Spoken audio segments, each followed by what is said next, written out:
all the land that belonged to your grandfather Saul, and you will always, somebody say always, evil. Ecclesiastes 3 says, to everything in life there's a season. I came to declare to you from the Lord that we are in a season of restoration. If you can't see it yet, wait upon the Lord. Your blessing and restoration is on the way. Jobs are being restored. Wayward children are returning home. Single families are being reunited. Marriages are being repaired. Illnesses are being dissipated.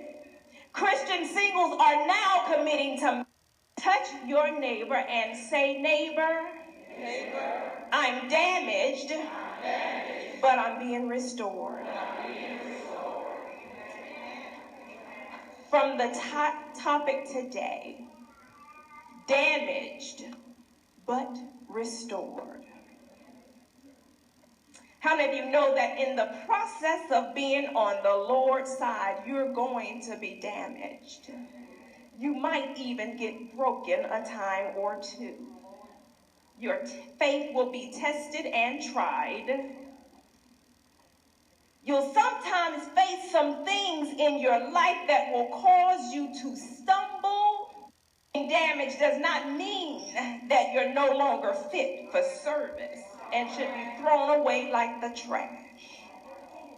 I don't know about you, but there's been some things in my life that has caused me to be damaged, broken, and in need of repair. As I look back over my short 41 years of life, yes, 41, there have been some times that I've been mishandled and damaged to the point that I wanted to throw in the towel and give up. You don't have to sit there and look at me like a bump on a log, like this wasn't up your avenue, but it's been up mine. Recently, well, I'm a shoe person, unfortunately. God help me. But I have a closet full of shoes. But a few months, maybe like 6 months ago, I decided I need to give some things away. Really, it was just because I wanted to go buy something else new. But I looked at some shoes and they were a little damaged, a little roughed up. So I took it to Master Shoe Repair. Luckily, they didn't charge me a lot because it was like 10 pair of shoes. But that enabled me to get the shoes back that was scuffed up, damaged, tap was missing. He restored those shoes.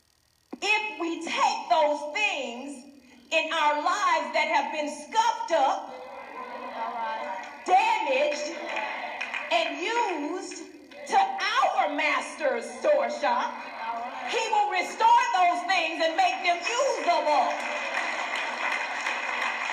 He will make you usable for his service.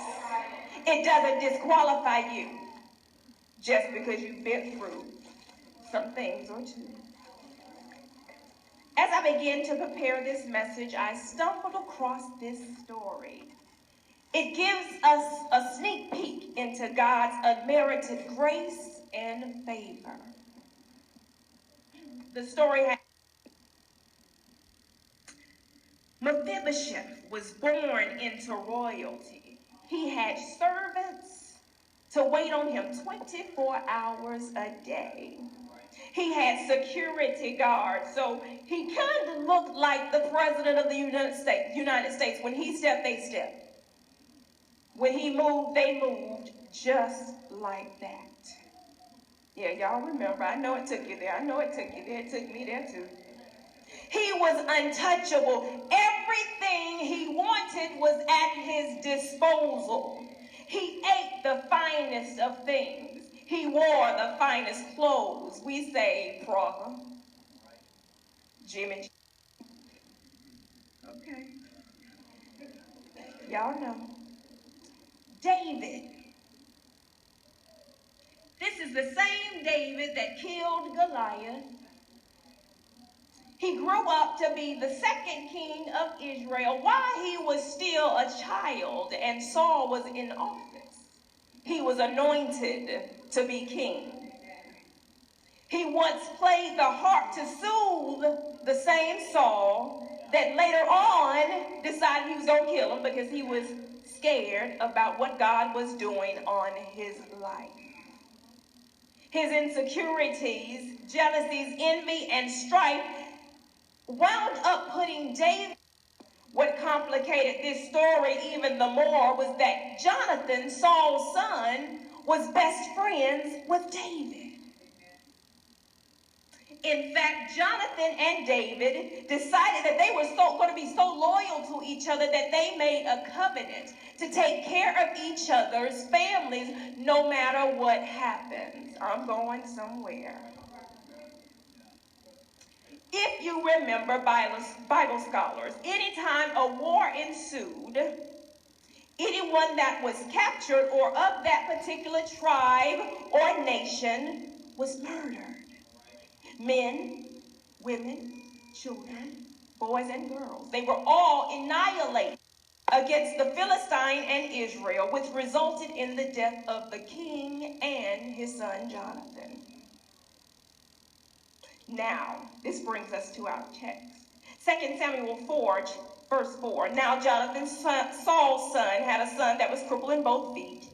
He was 5 years old when the report of Saul and Jonathan's death came from Jezreel. His nurse took him up and fled.